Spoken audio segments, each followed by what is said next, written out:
안녕하십니까. 반갑습니다. 저는 아빠 육아 공부의 저자 양현진 작가입니다. 이번 시간에는 바쁜 직장인 아빠를 위한 육아법에 대해서 강연을 진행하겠습니다. 어느 날 저랑 상담하시는 분이 계셨는데요. 이런 분이 계셨어요. 집에 가기 싫다. 이거 어쩌면 좋냐. 이유를 들어보니까 집에 가면은 아이들이 떼쓰고 울고 말은 진짜 잘 안 듣는데요. 그런데 아내도 하루 종일 아이들이랑 놀다 보니까 스트레스를 많이 받는 거죠. 그 스트레스가 아빠한테 다 오는 거예요. 그래서 이분이 집에 가기 싫은데 이걸 어떻게 하면 좋겠느냐고 저한테 하소연을 하셨어요. 자, 여러분들은 어떠십니까? 집에 가고 싶으신가요? 아니면은 집에 가기 싫으신가요? 어떻게라든 집에 가기 싫어서 시간을 좀 연장하고 싶으신가요? 오늘은 행복한 아이를 만들기 위한 직장인 아빠의 육아법이란 주제로 강연을 진행하겠습니다.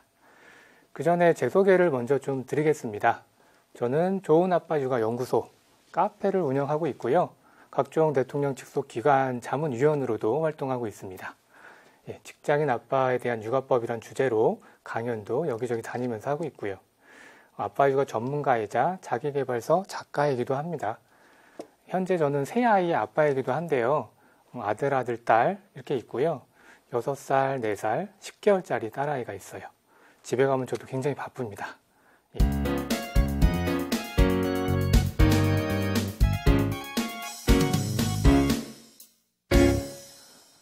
자, 아빠의 회사 생활을 잠시 들여다보겠습니다. 업종에 따라서 조금씩 다르겠지만 저 같은 경우에는 회사에서 회의도 많이 하고요. 보고서 작성이라든지 업무 협의, 윗분한테 이제 보고하는 부분도 많이 있고요. 이메일 보내고 받고 또 전화 받고 굉장히 바쁩니다. 회사 가면. 인사평가, 연말 되면 인사평가 하는데 이걸 어떻게 좀 잘 받을 수 있을까 이런 고민들도 많이 하고요. 근데 저뿐만이 아니라 대부분의 직장인 아빠들이 굉장히 일을 많이 할 겁니다. 그런데 신기한 점은 이 OECD에 가입한 국가 중에서 한국이 노동시간이 가장 깁니다. 이러니까 야근도 많이 하겠죠. 그에 반해서 한국의 시간당 노동 생산성은 가장 낮습니다. 신기하죠. 일은 많이 하는데 생산력은 가장 낮은 신기한 일이 벌어지고 있습니다. 자, 앞에서 말씀드렸듯이 여러분들은 집에 가시면 힘이 넘치시나요? 아니면 많이 지쳐 계시나요? 많은 아빠들이 퇴근하면 회사에서 많은 에너지를 다 소비하고 집에 오셨을 거예요.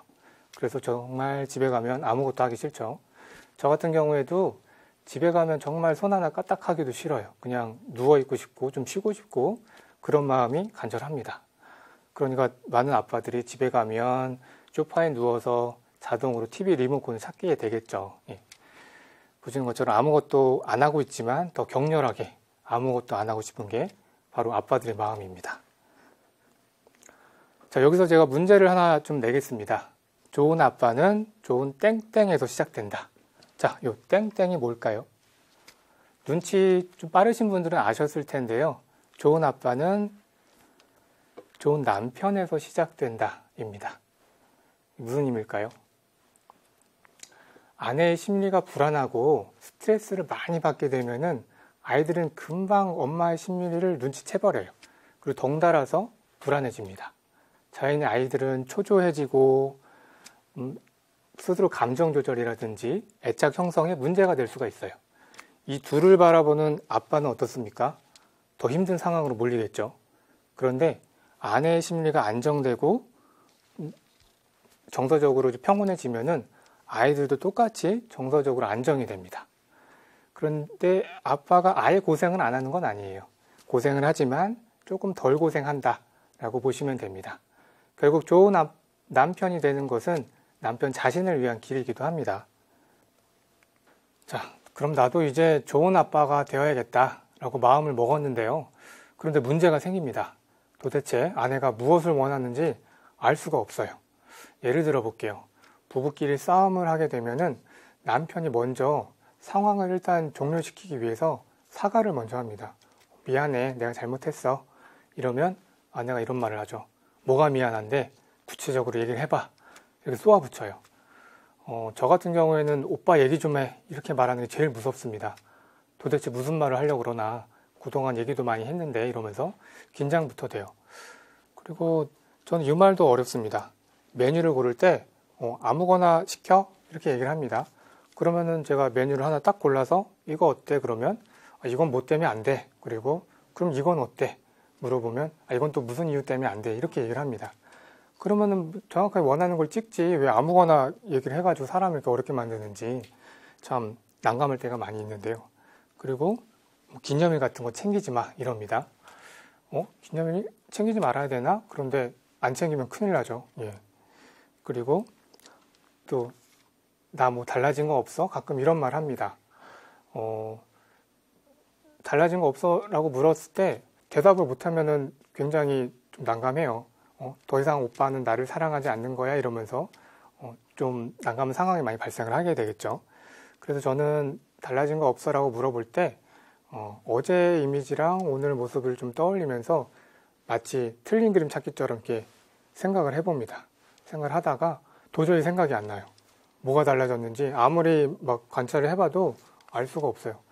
그래서 어디가 달라진 건데 얘기해봐. 그런데 얘기를 안 해줘요. 예, 맞춰보라고. 그러면 찍습니다. 저는. 혹시 앞머리 잘랐어? 내가 할 수 있는 게 집에서 이제 앞머리 잘리는 거거든요. 앞머리 잘렸어? 물어보면은 어떻게 알았어? 하면서 깜짝 놀랍니다. 그럼 저도 안도의 한숨을 좀 쉬겠죠. 자, 여기 프로이트가 있습니다. 이 프로이트, 정신을 30년간 분석해온 심리학자이자 의사이기도 한데요. 정신분석의 창시자이기도 합니다. 이렇게 오랜 기간 정신을 분석한 사람도 풀지 못한 것이 있습니다. 그것은 바로 여자들이 무엇을 원하는지 모르겠다. 이게 항상 고민이었던 거죠. 정말 여자들이 원하는 건 무엇일까요? 자, 여자, 특히 아내의 마음을 잘 이해하기 위해서는 아내의 상태부터 좀 파악을 해야 되는데요. 출산 이후에 아내들은 대부분 아이를 계속 돌봐야 되기 때문에 수면 부족에 시달려요. 자다가도 우는 아이 젖을 먹여야 되고 또 충분한 휴식을 취할 시간이 없어요. 밥을 먹을 때도 이렇게 조금 먹다가 아이가 울면은 또 달려가야 됩니다. 달래주러 가야 되니까 마음 편히 밥도 못 먹어요. 그리고 임신해서 찐 살은 아기를 낳았는데도 왜 이렇게 안 빠지는지 이러면서 스트레스를 많이 받습니다. 다이어트 해야 되는데 뭐 이러면서 또 먹고 있죠. 먹는 자신을 보면서 또 2차 스트레스를 받습니다. 자, 아이를 낳은 이후에는 호르몬 변화도 많이 일어납니다. 임신 전에는 에스트로겐, 프로게스테론 이런 여성 호르몬들이 좀 증가를 하는데요. 출산 이후에는 이 호르몬들이 뚝 떨어집니다. 심하면 산후 우울증까지 올 수가 있어요. 굉장히 위험한 상황인데요. 자, 산후 우울증의 증상을 한번 봐볼까요? 첫 번째로 죄책감이 굉장히 많이 듭니다. 주변에 일어나는 모든 안 좋은 일들이 자신 때문에 생긴 것 같아요. 자신감도 떨어지고 자괴감도 들면서 이런 화살이 또 남편에게 돌아가기도 합니다. 다 오빠 때문이야 이러면서 뭐 남편에 대한 분노로도 이어지죠. 그리고 두 번째, 엄청난 피곤함을 느낍니다. 자, 일반적으로 피곤하면 신경이 굉장히 예민해지고 뭐 날카롭잖아요. 아내는 손가락 하나 까딱하지 못할 정도로 굉장한 피곤함을 느껴요. 근데 그 상태에서 아이를 또 돌봐야 되니까 몇 배는 더 힘든 거죠.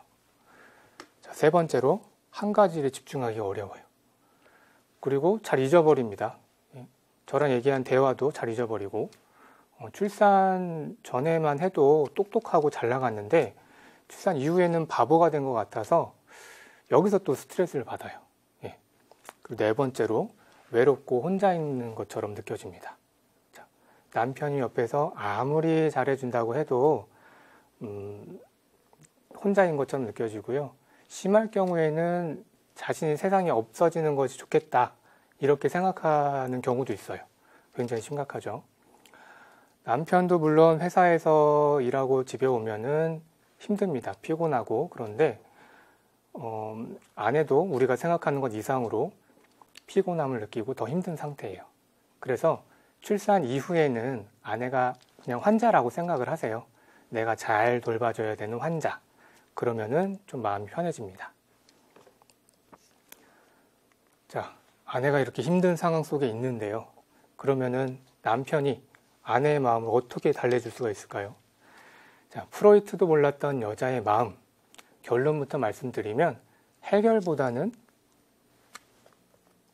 공감이 우선이다 라고 말씀을 드리고 싶습니다. 저 같은 경우에는 아내가 첫째 아이를 낳고 나서 무조건 해결 위주로만 행동을 했어요. 청소하는 게 힘들다고 그러면 제가 주말에 청소를 열심히 했고요. 몸이 아프다고 그러면은 마사지를 열심히 해줬습니다. 저 스포츠 마사지 자격증도 있어서 열심히 마사지 해줬어요. 1시간 이상씩. 예. 그런데 이렇게 제가 열심히 해도 왠지 모르게 아내의 불만이 계속 좀 쌓여가는 것 같았어요. 처음에는 내가 이렇게 열심히 노력하고 해결하려고 노력하는데 왜 이러는지 이해를 할 수가 없었거든요. 도대체 나보고 어떻게 하라는 건지 좀 속상하기도 했습니다. 나름대로 이해가 갔는데 이해도 안 가고요. 결혼 3년 만에 원인을 찾아냈어요.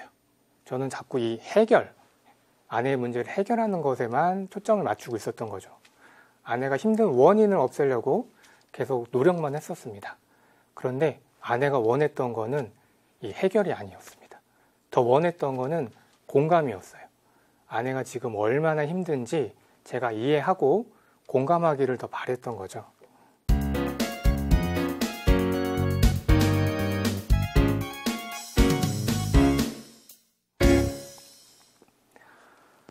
저 같은 경우에는 제 형과 통화할 때 2분 이내로 끝납니다. 형한테 전화가 옵니다. 그럼 형이 뭐해? 어디야?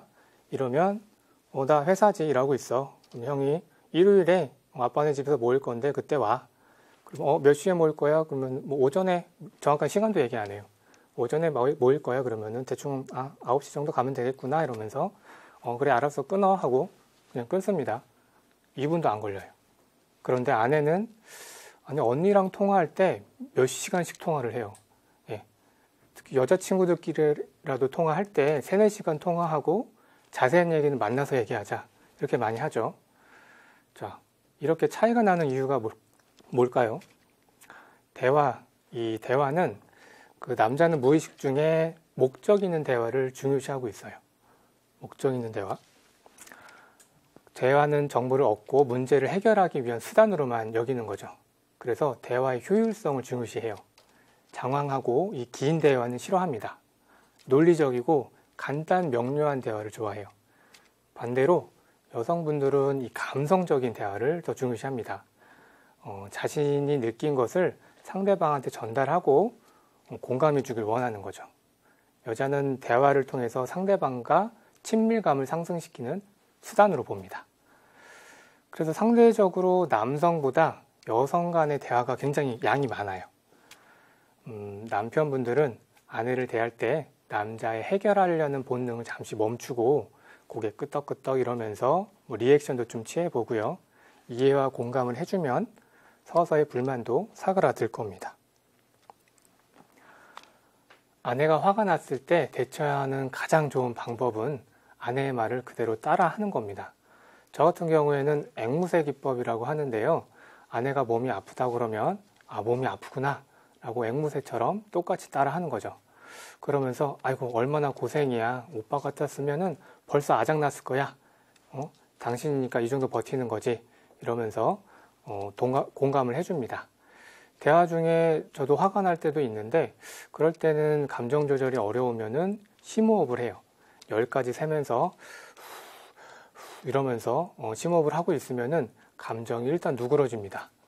정 참기 어려울 때는 다른 방으로 가거나 또 장소를 옮겨서 서로 다른 장소에 잠시 좀 머무르는 방법도 필요해요. 여기까지는 임시로 불을 끈 거고요. 감정을 완전히 조절하기 위해서는 자기 암시가 필요합니다. 나는 우주에서 가장 의식이 높은 사람이다. 나는 가정을 가꾼 정원사다. 이러면서 자기 암시를 하는 거죠. 자, 그 정원사가 가시에 찔렸다고 해서 그 장미꽃을 꺾을까요? 내가 좀 더 조심해야겠다고 생각할 뿐이죠. 저도 이렇게 가정을 가꾸는 정원사다라고 생각을 하고 자기 암시를 하고 있으면은 이제 서서히 이런 감정 조절이 어려울 때 충분하게 도움이 많이 됩니다.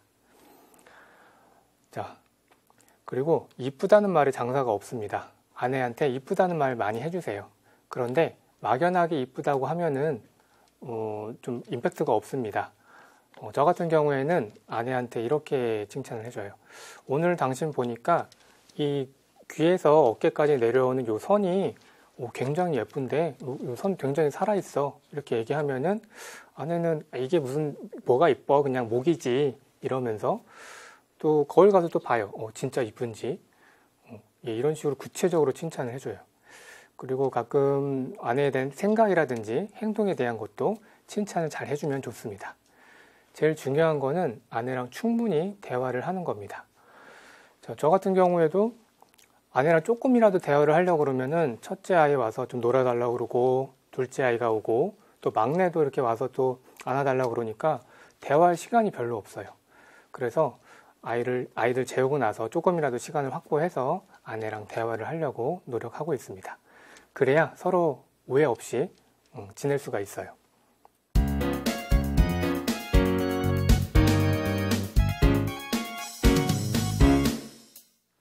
제가 어느 날 회사 안 가는 날 운동도 할 겸 아이 어린이집을 바래다 줬는데요. 집에서 약 15분 정도 거리예요. 그래서 어린이집이 끝나고 또 집으로 갈 때 중간에 놀이터에 들려서 같이 놀았어요. 그런데 아내는 놀이터에서 아이들 노는 거 보고 계속 잔소리를 했어요. 조심해, 다쳐, 거기 올라가면 위험해, 계속 이러면서 아이 행동에 계속 제재를 걸었어요. 제가 생각하기에는 아내의 그 행동이 자꾸 아이들의 노는 기회, 자율성을 빼앗는다는 좀 느낌이 들었어요. 그래서 아내 먼저 집에 가라고 그랬어요. 먼저 들어가고 나 애랑 좀 더 놀게 이러면서 놀이터에서 더 놀았는데요. 위험해 보이는 곳은 손을 좀 더 잡아주고요. 혼자 해볼 수 있는 기회를 많이 줬어요. 처음에는 애도 좀 무섭고 좀 뒤로 주춤하더니 제가 잘 잡아주고 이제 응원해 주니까 높은 곳에도 잘 올라가고 잘 놀았어요. 그 뒤 며칠 뒤에 어린이집 선생님이 이런 얘기를 하셨어요. 첫째 서준이가 요즘 들어서 운동신경이 많이 발달했다. 이런 얘기를 들었어요. 굉장히 뿌듯했습니다. 예. 요즘 들어서 이렇게 아빠 육아에 대한 관심이 많이 쏟아지고 있습니다. 그 이유는 아빠의 육아 방식이 아이에 주는 영향 때문인데요. 아빠는 아까 저처럼 놀이터에서 아이들이랑 논 것처럼 자율성을 많이 줘요. 엄마보다는 많은 자율성을 주는데요. 엄마는 놀이터만 가도 굉장히 불안해합니다. 근데 아빠는 어느 정도 안정이 보장된 상태라면은 허용된 범위 안에서 자율성을 많이 주려고 합니다. 자율성을 많이 줄수록 아이의 독립성은 많이 키울 수가 있어요. 엄마는 아이를 부드럽게 돌봐주고 정서적으로 안정성을 많이 부여해 주는데요. 이에 반해서 아빠는 조금 더 넓어진 범위 안에서 좀 더 진취적이고 성취 기쁨을 느낄 수 있도록 기회를 많이 줍니다. 실제로 아빠의 관심을 많이 받은 아이일수록 성취도가 높다는 연구 결과도 많이 있습니다.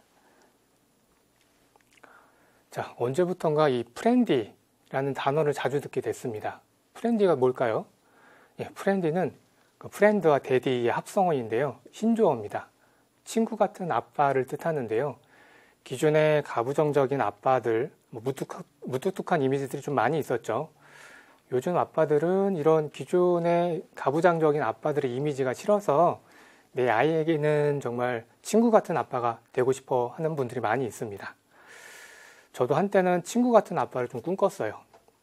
아이한테 정말 친구 같은 눈높이에서 아이를 대해야겠다 생각을 많이 했었는데 실제로 육아를 해보니까 이 친근한 아빠만으로는 한계가 있더라고요. 아이의 문제 행동을 했을 때 명확한 제재가 필요한데 그냥 친구 같은 아빠면 그렇게 할 수가 없죠. 자녀가 잘못했는데 그냥 가만히 있고 덮어두려고만 한다면은 그거는 직무유기에 가깝습니다. 아빠는 아이가 성장을 할 때 명확하게 제한선을 걸어두고 아이에게 알려줘야 돼요. 제한선이라는 거는 어떤 행동의 한도를 정확하게 알려주고 제재를 해야 된다는 뜻인데요. 제 첫째 아이가 가끔 기분이 안 좋으면은 물건을 이렇게 던지는 버릇이 생겼어요. 몇 번 경고를 했는데 계속 던져요. 그래서 눈을 마주치고 팔을 잡고 얘기를 했죠. 물건 던지면 안 되는 거야. 그렇게 하면 위험해. 동생이 맞을 수도 있으니까 물건 던지지 마라고 명확하게 얘기를 해줬어요. 계속 이렇게 몇 번 반복하고 아이가 왜 그런지 좀 공감도 해주고요. 그러다 보니까 그런 행동들이 이제 점점점 없어졌습니다. 그리고 이제 그 물건을 던진 거를 이제 주워와라고 했을 때 잘 주워오면은 폭풍 칭찬을 해줍니다. 자, 제한선에 따라서 자란 아이들은 인생의 규칙과 이 질서가 있음을 알게 되는데요. 그런 과정을 통해서 자신의 욕구를 적절하게 통제할 수 있는 능력을 키울 수가 있습니다. 이렇게 그 제한선을 제대로 받은 아이들은 자아가 뚜렷해지고 사교성이라든지 자립심이 강해집니다. 아이가 성장하면서 사춘기가 왔을 때 자신의 제한선을 넘으려고 반항을 하는 경우가 많이 있는데요. 오히려 어렸을 때 이렇게 제한선을 제공받지 않은 아이들은 사춘기가 왔을 때 분노를 표출하고 비이상적인 행동을 한다는 연구 결과도 있어요. 이 프렌디라는 말이 현혹돼서 통제를 느슨히 해서는 안 됩니다. 예. 자율성과 통제, 이 균형을 이루는 게 굉장히 중요합니다. 아이들한테 자율성을 주는 것보다 적절한 통제 상태에서 심리적으로 편안함을 느낀다는 많은 연구 결과에서 입증을 하고 있고요. 많은 아빠들을 제가 상담을 하면서 느낀 거는 훈육을 어떻게 해야 될지 모르겠다. 이런 말씀 많이 하세요. 훈육이라는 게 뭘까요? 훈육이라는 거는 아이에게 규칙을 알려주고 자신의 제한선을 알려주는 게 바로 훈육입니다. 매번 매를 들고 엄하게 다스린다고 그게 훈육이 되는 건 아니에요. 이렇게 훈육이 하루아침에 이루어지진 않습니다. 예. 평소에 아이와 애착이 잘 형성된 상태에서 훈육이 가능한 겁니다. 애착은 아이의 어떤 신체적, 정서적으로 긴밀한 유대관계를 뜻하는데요. 요즘 애착육아라고도 많이 합니다. 예. 그 양육에서 부모와 아이 간 중요한 육아법이 바로 이 애착육아인데요. 아이가 평소 놀지도 않고 서먹서먹한 상태에서 갑자기 훈육을 하려고 그러면은 아이가 통하지가 않습니다. 아이와 어떤 식으로든 애착이 형성된 상태에서 올바른 훈육도 가능한 겁니다. 자, 애착을 형성하려면 평소에 아이랑 잘 놀아주고 스킨십하고 눈 마주치고 이러면서 적극적으로 육아에 참여를 해야 애착이 형성이 됩니다.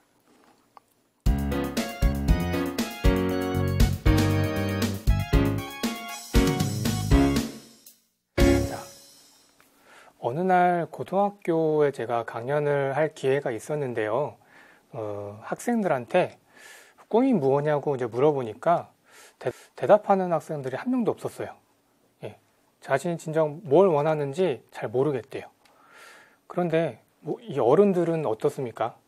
자신이 진짜 무엇을 원하는지, 뭘 하고 싶은지 여러분들 알고 계시나요? 분명히 알고 계신 분들 계시겠지만 아직까지 직장에 다니고 회사에 다니고 있지만 내가 진짜 무엇을 원하는지 아는 분들은 많지는 않으실 것 같아요. 사실 이런 현상은 어렸을 때 부모에게 원하는 것을 차단당한 것도 한몫했을 겁니다. 아이들에게 하지 말라는 게 굉장히 많아요. 그거 만지지 마, 시끄럽게 하지 마. 그런데 이렇게 하지 말라고 하면 정말 하고 싶은 게 없어집니다. 하려는 것마다 혼나고 부모님한테 차단당하고 이러면 스스로 원하는 걸 무의식적으로 포기를 하게 돼버려요. 뭘 하든 혼나니까 작은 것도 다 물어보게 돼요. 이거 해도 돼요? 저거 해도 돼요? 심지어 물 먹어도 돼요? 이런 것까지. 이러면서 스스로 결정도 못하게 돼요. 결국 부모님, 선생님이 시키는 대로만 크게 되는 거죠. 아이 자신의 어떤 욕구라든지 이런 것들은 철저하게 무시가 되고 시키는 대로만 인생을 살아가게 됩니다. 자신이 진짜 자신을 잘 알고 아이가 꿈을 가지기 위해서는 스스로 판단하고 결정을 할 수가 있어야 됩니다. 이 스스로 결정하고 판단하는 능력은 하루아침에 일어나는 게 아니에요. 훈련이 돼야 됩니다. 아이들에게 옷 입히기, 밥 먹기, 간식 먹기, 양치하고 세수하고 이렇게 작은 것부터 스스로 판단하고 선택할 수 있게 기회를 줘야 됩니다. 자, 우리 아이들에게 살아갈 앞으로의 세상 어떻습니까? 지금보다 더 빠르게 변하고 복잡한 세상이 될 겁니다. 스스로 생각하고 선택할 수 있는 아이는 이렇게 복잡한 세상에서도 잘 적응해 나갈 수가 있을 건데요. 그리고 또 시련이 와도 잘 헤쳐나갈 수가 있어요. 지금은 아이가 더디고 비록 못 믿었고 부족해 보이더라도 인내심을 가지고 스스로 할 수 있게 기회를 주는 것이 중요합니다. 자, 아빠는 아이를 어떻게 키울 것인가 고민하기에 앞서서 아빠부터 어떻게 살 것인가를 고민을 해야 됩니다. 예, 자신의 행복을 위해서 최선을 다하지 않는 사람은 다른 사람도 행복하게 해줄 수가 없어요. 스스로 긍정적인 에너지가 넘쳐나야지 다른 사람도 행복하게 해줄 수가 있는 겁니다. 자, 많은 사람들이 행복의 조건을 답니다. 복권에 당첨이 되면 난 정말 행복해질 거야. 뭐 돈 10억만 있으면 행복해지겠지. 이번 사업만 잘 되면 우리 아이들 대학까지만 졸업시키면 정말 행복해질 것 같아 라고 조건을 자꾸 답니다. 행복의 조건을 다는 거죠. 그런데 과연 이런 것들이 이루어졌어도 행복한 사람이 과연 몇 명이나 있을까요? 신기하게도 인간은 행복을 자꾸 미래의 일로 자꾸 밀어버립니다. 현재로 두지를 않아요. 행복해지기 위해서는 조건을 바꾸지 말고 나 자신부터 변해야 됩니다. 산책을 하더라도 맑은 하늘, 길가에 예쁜 꽃들 피잖아요. 그런 것들 보고 아이의 어떤 순수한 행동이나 미소들 이런 것들을 보면서 행복을 느낄 수가 있어야 됩니다. 이 직장인 아빠가 바쁘니까 이 바쁜 일상 속에서 마음속에 뭔가 많이 차 있어요. 앞으로 해야 될 것들, 미래에 대한 두려움, 뭐 노후 준비 이런 것들 걱정으로 가득 차 있죠. 그런데 잠시 내려놓고 마음의 여유를 가지고 주변을 한번 돌아봐 보세요. 그동안 알지 못했던 행복들을 찾을 수가 있을 겁니다. 이 행복이라는 것도 습관입니다. 어릴 때 행복감을 느껴본 아이는 커서도 행복함을 느끼고 살아요. 아이에게 이 행복 습관을 주기 위해서는 아빠도 우선 행복해져야 됩니다. 아빠는 이 몸이 건강하고 자신을 믿고 있고 사랑하는 마음이 가득할 때 마음에 여유가 생겨요. 뭐 돈이 많다고 마음에 여유가 생기는 건 아니에요. 물론 돈이 좀 있으면 여유도 조금 더 있겠죠. 그런데 그게 다가 아니라는 거죠. 아빠가 행복하고 성취감을 느끼면 긍정적인 심리가 아이한테 전달이 됩니다. 아빠가 항상 피곤해 있고 뭐 찌들어 있고 불안해하고 이런 부정적인 에너지는 아이한테 고스란히 전해집니다. 자, 행복 습관. 이거는 자녀한테 물려줄 큰 재산입니다, 여러분. 좋은 아빠의 시작은 우선 아빠부터 행복해지는 겁니다.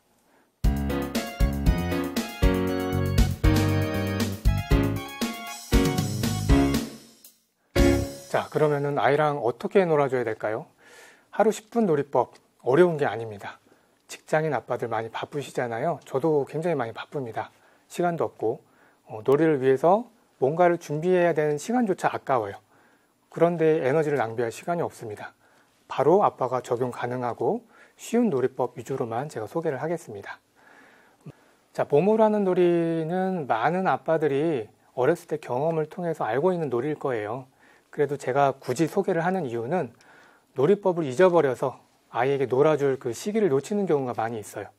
몸으로 하는 놀이를 통해서 아빠도 잊고 있던 과거 추억을 되새기는 것도 좋은 시간이 될 겁니다. 사이토 이사모, 이 사람이 한 말인데요. 스킨십은 어떤 말보다 강력한 메시지를 전달한다. 아빠가 아이랑 많이 놀아줄수록 스킨십을 많이 하게 되겠죠. 그러면서 아이한테 강력한 메시지를 전달할 수도 있고요. 태어난 지 몇 개월 안 된 아이들도 놀고 싶어 합니다. 목욕 이후에 간단하게 마사지부터 시작해도 좋은데요. 아이 발이 있죠? 발 마사지도 해주고 그 발바닥이라든지 뭐 허벅지, 어깨, 팔 이렇게 쭈물쭈물 해주면서 마사지를 해주는 것도 일종의 놀이입니다. 저 같은 경우에는 마사지를 할 때 쭉가 이러면서 마사지를 해줘요. 그럼 아이도 굉장히 좋아하고요. 발씨름도 재밌습니다. 이렇게 아이가 누워있는 아이한테 발을 이렇게 밀면서 발씨름을 하다 보면은 아이 소근육 발달에도 굉장한 도움이 됩니다. 자, 아빠 몸 매달리기. 자, 어떻습니까? 굉장히 쉽죠? 아이와 친해질 수 있는 최고의 놀이입니다. 아이를 요 발등에 올려놓고 이렇게 위아래로 이렇게 움직여 보세요. 아이 팔을 잡고 그러면은 아빠랑 스킨십 하면서 아이도 굉장히 좋아할 겁니다. 자, 아빠 그네. 아빠 그네는 아이 뒤에서 겨드랑이 쪽으로 손을 넣고 깍지를 껴요. 그 다음에 뭐 위아래로 움직여주거나 아니면 좌우로. 그 다음에 뭐 빙글빙글 돌 수도 있고요. 특별히 더 이제 불규칙적으로 움직여주면 더 좋아합니다. 자, 아빠 몸 기어오르기. 이것도 아이들이 굉장히 좋아하는 놀이입니다. 준비물이 전혀 필요 없고 아빠의 몸만 있으면 가능한 놀이예요. 네, 초반에는 아빠가 무릎을 꿇고 엎드려 있어 보세요. 아빠 등으로 아이가 올라오면서 최종적으로 다 올라오면 미션이 완료된 겁니다. 그 다음에 아빠 등을 조금씩 올리면서 높이를 올려보면은 아이도 재밌어 할 거고요. 그 다음 단계로 아빠는 한쪽 다리를 소파 위에 올리고 무릎을 90도 각도로 유지합니다. 팔은 알통을 보여주는 것처럼 자세를 취해주세요. 그러면 소파 위로 아이가 올라와서 아빠 팔을 잡으면서 무릎 위로 올라오겠죠. 예, 안전을 위해서 바닥에 쿠션이나 베개를 깔아두면 더 좋습니다. 다음 단계는 아빠의 다리를 굽혀서 투명 의자처럼 자세를 만드는 건데요. 팔짱을 이렇게 낀 자세에서 팔꿈치를 수평으로 이렇게 올려주세요. 그 다음에 아빠의 팔을 아기가 잡으면서 이렇게 올라올 거예요. 무릎도 이렇게 밟으면서 올라올 텐데 굉장히 애들이 재밌어 합니다. 소근육 발달에도 도움이 많이 되고요. 이렇게 이 놀이는 아빠의 체력을 어느 정도 필요한 놀이예요. 그래서 힘들 수는 있지만 적극적으로 제가 추천하는 놀이입니다. 이 단계가 높아질수록 아이의 성취감을 느낄 수 있고요. 칭찬도 받게 되니까 굉장히 좋아하겠죠. 이런 놀이 과정 속에서 아빠와의 유대관계가 형성되고 더 친밀한 관계가 만들어질 수가 있습니다. 평소 안 쓰던 근육들을 이제 쓰면서 아이들이 운동신경이 발달할 수 있는 것은 말할 것도 없겠고요. 자, 제가 어렸을 때는 장롱 속에 들어가는 게 굉장히 좋았어요. 뭔가 포근한 느낌이 들고 안전한 느낌이 들어서 제가 장롱 속에 많이 들어가 있었는데요. 지금의 아이들도 밀폐된 공간을 굉장히 좋아합니다. 아이들도 자기만의 공간이 필요한 거죠. 밀폐된 공간을 좋아하는 이유는 엄마 뱃속에 있을 때 느낌과 비슷하기 때문인데요. 이렇게 아이들의 심리를 이용한 놀이가 있습니다. 아빠의 임신, 이 놀이인데요. 아빠의 임신은 제가 자주 사용하는 놀이입니다. 캥거루 놀이라고도 하는데요. 이 통이 큰 옷을 이렇게 입고 그 안에 아이를 이렇게 넣어요. 그 다음에 이제 옷을 이렇게 잠급니다. 그 상태로 이제 빙글빙글 돌거나 옷 위로 간지럽혀 주면은 굉장히 좋아할 겁니다. 또 이게 누구야? 아빠 뱃속에 아가가 있네? 이러면서 집을 돌아다니거나 이제 아내한테도 가서 이제 보여주고요. 이 옷 위에서 이제 쭈물쭈물도 해주고 간지럼도 많이 태워주면은 신나해서 웃음도 끊이지가 않을 겁니다. 자, 마지막으로 아이를 이렇게 내밀어서 태어나게 해주세요. 아기가 태어났네 이러면서 그러면 응애 해봐 이렇게 아이 태어나게 해주면은 이것도 아이한테 신선한 자극이 됩니다. 그리고 또 해줘 아빠 또 해줘 이러죠. 이걸 무한반복해줘요. 힘들지만 제가 헐렁한 티가 이제 준비가 안 돼 있는데 아이가 갑자기 티 속으로 들어오면은 이게 다 늘어나요 옷이.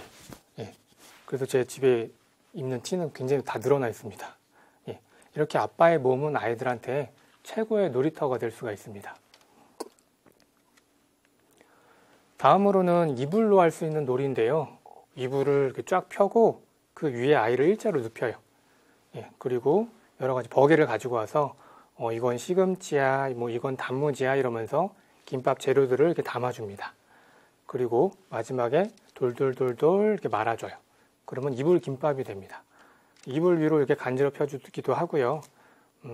먹는 신용도 해보세요. 냠냠냠냠 이러면서. 그리고 이렇게 막 마사지 같은 것도 해주고요. 그러면 간지러워서 이불 안에서 굉장히 좋아해요. 그리고 아이를 이렇게 번쩍 들고 엄마한테도 가보세요. 김밥 사세요, 김밥 사세요 이러면서.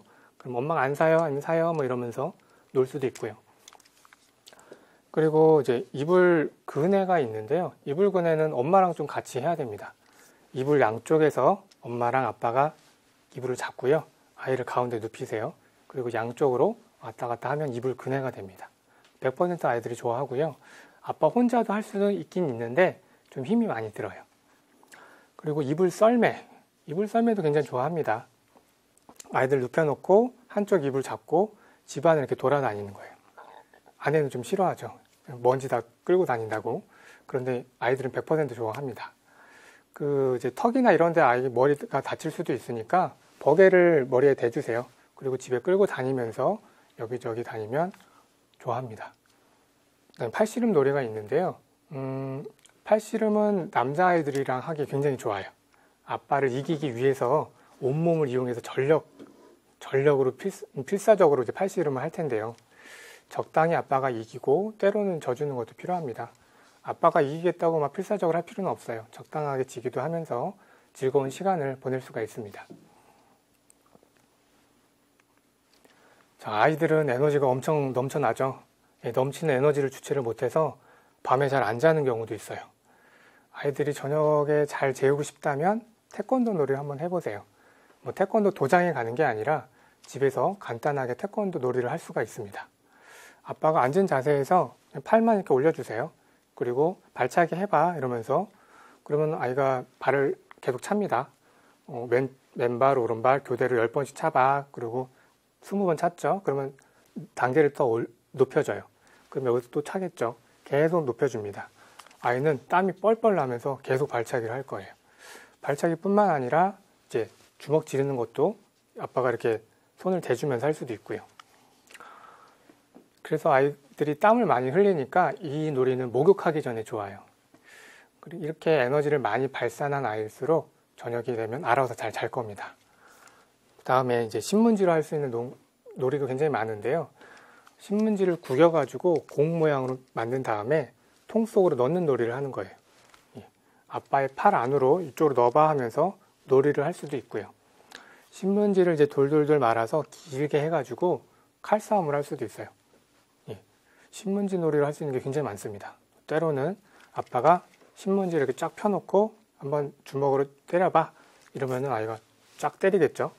그러면 이제 쫙 하면 찢어지는데 그때 또 스트레스 해소가 또 도움이 됩니다. 이렇게 태권도나 신문지 농구 이런 것들은 아빠가 크게 몸으로 안 놀아주더라도 그 아이 운동신경도 발달할 수 있고 앉아서 할 수 있기 때문에 아빠가 좀 편한 놀이일 수도 있어요. 자, 혹시 여러분 단동식품이라고 들어보셨나요? 우리나라 전통 육아법 중 하나인데요. 그 중에 몇 가지만 소개하겠습니다. 첫 번째로 이 곤지곤지 놀이인데 우리 부모님 세대가 이 곤지곤지 많이 이제 손자들 보면 해주는데요.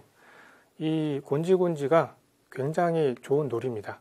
이 손은 뇌와 밀접하게 연관이 되어 있는데 곤지곤지를 하면서 아이 뇌 발달에 도움을 줄 수가 있어요. 두 번째로 이제 썸마썸마 놀이가 있는데 아이를 손바닥 위에 올려주고요. 발을 피게 하고요. 이렇게 그림처럼 쭉 아이를 세워 놓습니다. 척추가 펴지면서 중심을 잡도록 도와주는 놀이인데요. 이 썸마썸마 놀이의 의미는 남에게 의지하지 말고 스스로 일어서서 굳건하게 살라는 의미입니다. 굉장히 좋은 의미죠. 이 운동은 아이의 어떤 운동 신경 감각을 깨우고 또 척추를 강화시켜주는 놀이입니다. 손의 발달에도 도움이 되고요. 덤으로 아빠의 팔 근육도 도움이 될 수가 있습니다. 자, 어휘력이 풍부해지는 놀이. 단어 카드로 할 수 있는 놀이는 굉장히 많이 있는데요. 서점에 가면은 앞면은 이렇게 이미지가 있고 뒷면은 단어가 쓰여져 있는 이런 단어 카드들이 있어요. 그 중에서 이미지랑 글자가 이제 큰 걸 사서 같이 놀아도 됩니다. 한 묶음에 뭐 50장에서 한 100장 정도 이런 것들이 적당하고요. 아이에게 2장의 카드를 이렇게 주고 설명을 해줍니다. 이 카드는 뭐고 이 카드는 뭐다. 그리고 바닥에 나란히 놓아놔요. 그리고 예를 들어서 이거는 소방차, 이거는 경찰차 이러면서요. 그래서 하나 둘 셋 하면 뛰어가서 우리 소방차 잡아볼까 하자 이렇게 놀이를 합니다. 정해진 출발선에서 시작해서 얼마나 누가 빨리 찾는지 시합하는 놀이예요. 초반에는 뭐 이제 2-3장 갖고 놀면서 이 놀이에 익숙해지고요. 점점점 하나 둘씩 카드 개수를 늘려나가요. 이 놀이를 하다 보니까 둘째 아이가 그 당시에는 말을 잘 못했는데 말을 못하는 아이도 이거 소방차 찾아보자 하니까 가서 이 소방차를 단어 카드를 갖고 와요. 그래서 저도 깜짝 놀랄 때가 굉장히 많이 있습니다. 그리고 이 단어 카드를 찾을 때 찾아봐 이렇게 지시하는 것보다는 우리 한번 찾아볼까? 라고 질문을 해서 놀이를 유도하는 것도 중요합니다. 자, 단어 카드 놀이를 통해서 어떤 사물의 이름뿐만이 아니라 스스로 생각을 말할 수 있는 훈련도 할 수가 있는 거죠. 자, 아이는 왜 그 카드가 좋은지 설명할 때마다 조금 아이가 말이 더뎌서 답답할 때도 있어요. 그런데 대신 아이의 말을 해주지 말고 대답이 느리더라도 끝까지 들어주는 태도가 중요합니다. 뭐 전화놀이도 있는데요. 언제부턴가 아이들이 제가 이제 핸드폰을 쓰는 걸 보고 뭐 조그만 물건만 있으면 귀에 갖다 대는 이런 행동을 하더라고요. 그래서 아이에게 전화 크기만한 적당한 장난감을 주고 실제로 통화하는 모습을 연출을 할 수도 있어요. 신문지를 줄줄 말아가지고 그 파이프를 통해서 뭐 전화를 할 수도 있고요. 서로 역할을 바꿔서 전화를 하는 것도 재미있습니다. 저는 이제 아이가 되고 아이가 아빠가 돼서 역할놀이를 하는 거죠. 그러면은 평소에 아빠가 한 말을 그대로 아이가 따라 하는 경우도 있어요. 신기하게. 저한테 엄마 말씀 잘 들어야지. 위험해 장난치지 마. 뭐 이런 얘기를 저한테 합니다. 그래서 아이에게 실제 전화 통화를 하는 것도 일종의 놀이입니다. 제가 회사에서 잠깐 아내랑 통화할 때 끊지 말고 또 집에 있는 아이랑 잠깐이라도 통화를 하거든요. 집에 있을 때는 애들 발바닥으로 전화를 하는 것도 재미있어요. 발바닥을 딱 잡고 이제 띡띡띡 발바닥 누르면은 간지러워서 막 웃겠죠. 이렇게 해서 전화를 하고 또 끊으면서 또 살짝 이제 간지럽혀 주세요. 그러면은 또 분명히 좋아할 겁니다. 자, 아이들과 놀 때 억지로 놀면은 아이들이 금방 눈치를 챕니다. 놀아주지 말고 그냥 같이 놀아보세요. 어릴 때 추억도 떠오르면서 동심을 돌아간 느낌으로 놀다 보면은 아빠도 재밌고 아이도 재밌어 할 겁니다. 이렇게 놀다 보면 또 체력적으로 힘들어요. 힘들고 막 쓰러져 있고 막 그렇게도 하는데 저 같은 경우에는 막 놀다가 힘들어서 이제 쓰러졌는데 아이한테 이제 아빠가 오면은 아빠 계속 놀아줘 이러죠. 그러면 아빠 뽀뽀 한번 해줘 하면은 아이가 와서 뽀뽀를 해줘요. 놀아달라고 할 때 제가 시키는 일을 하면은 굉장히 잘 들어요. 그때만큼이라도. 예. 근데 아이가 뽀뽀를 해주면 없던 힘도 생겨납니다. 예. 아빠가 재미있으면은 아이는 몇 배로 더 재미있어 할 겁니다. 자, 아이들과 즐겁게 논 다음에 모범적인 아빠의 모습입니다. 모두 하얗게 불태워버려서 미련이 남지 않는 그런 하루가 되시기 바랍니다. 이왕 노는 거 재밌게 놀고 즐겁게 놀아야 아이도 아빠도 행복해집니다. 자, 오늘 알려드린 놀이법 하나라도 오늘 아이와 함께 해보세요. 나중에 해야지 미루지 말고 오늘 지나기 전에 당장 꼭 하나라도 해보세요. 아이들이 분명히 좋아할 겁니다. 자, 결혼을 하면 아이를 키우면서 제가 가장 힘든 점은 욕구의 좌절이었어요. 그 전까지만 해도 내 자신이 가장 중요했어요. 퇴근하면은 내가 하고 싶은 일을 하고 주말이 되면 내가 가고 싶은 곳을 갔어요. 기본적으로 저녁이 되면 잠을 자고 또 배가 고프면 먹었어요. 이렇게 기본적인 욕구들을 제가 해결했었는데 아이를 키우면서 제 큰 욕구부터 이 작은 욕구까지 철저하게 무시가 됐습니다. 퇴근하면은 내가 하고 싶은 일을 하기보다는 아이들과 놀아야 되고 주말이면은 또 아이들 가고 싶은 데도 가야 되고요. 남편인 저도 이런데 아내는 더 심했을 겁니다. 아내는 저한테 가끔 이런 말을 했어요. 내 자신이 없어지는 느낌이 든다. 그런 말을 했어요. 그 아내의 먹고 자고 이런 기본적인 욕구만 아슬아슬하게 채워지고 있었고 기존에 나 자신은 없는 거예요. 나라는 존재 대신에 아내라는 존재만 있었던 거죠. 아내의 어떤 자아 실현은 꿈도 못 꾸고 자아가 아예 없어지는 현상까지 발생합니다. 예. 그래서 아이들한테 가끔 이런 말을 합니다. 그래 너희들이 상전이다. 왕이다 왕. 가끔 이렇게 얘기를 하는데요. 부모의 욕구가 무시된 채 아이 욕구만 우선시 되기 때문에 아이한테 이런 말을 했었는데 아이가 자고 먹고 싸고 모든 일정이 다 맞춰집니다. 마치 아이는 영화의 주인공이 된 것처럼 느껴지고요. 아빠와 엄마는 매니저 역할처럼 보여요. 이와는 반대로 아이가 나를 주인공으로 만들어주기도 합니다. 아이가 크면서 엄마 아빠가 제일 좋다고 그래요. 아침에 일어나서 뭐 털도 덥수룩하고 얼굴도 퉁퉁 부어있고 눈도 못 뜨고 뭐 이러고 있는데 아이가 와서 뽀뽀를 해줘요. 아빠 사랑해 이러면서 뽀뽀를 해줍니다. 아빠가 세상에서 제일 좋다고 그래요. 자, 아무 조건 없이 이렇게 순수한 사랑을 받아볼 수 받아볼 수 있을 때가 과연 얼마나 될까요? 인생을 살면서 이렇게 순수한 사랑을 받아볼 수 있는 거는 저는 지금밖에 없다고 생각을 합니다. 지금 아니면 절대 받을 수 없는 사랑이에요. 아빠가 단순하게 돈 벌어오는 사람이라고 인식되지 않으려면은 어릴 때부터 아이랑 유대관계를 잘 형성을 해야 됩니다. 인생의 기회는 그렇게 많이 오지는 않습니다. 나중에 후회하지 않으려면 지금부터라도 좋은 아빠가 되도록 노력하시기 바랍니다. 자, 아빠의 육아가 쉽지는 않지만 그 아이의 미래가 결정되는 만큼 굉장히 가치 있는 일입니다. 아빠가 변하면 아이도 행복해지고 가정이 편안해집니다. 예, 그럼 지금까지 양현진 작가였습니다. 고맙습니다.